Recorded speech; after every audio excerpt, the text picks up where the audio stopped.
বিদ্রোহী কবির জন্মদিনে আর এক কবি সুনীল গঙ্গোপাধ্যায়ের কবিতা দিয়ে আজ আমার শ্রদ্ধা নিবেদন। কবিতা কবির উপহার।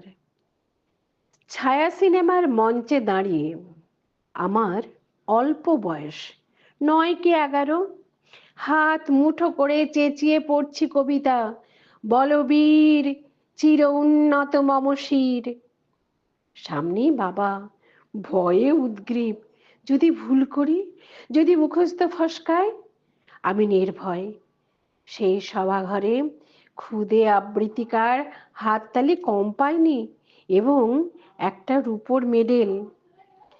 বাংলার স্যার একদিন নিয়ে গেলেন কবির কাছে, জন্মদিনের উৎসব, কত ভক্ত এবং ফুল টুল। কবি রয়েছেন নির্বাক, চোখ কারুকেই দেখছে না। প্রণাম করেছি। পিঠে খোঁচা মেরে স্যার বললেন, শোনাও, কবিকে শোনাও সেই কবিতাটা।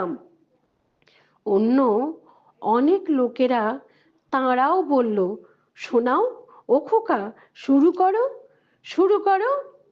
কিন্তু আমার গলা থেকে আর বেরোলো না কোনো শব্দ।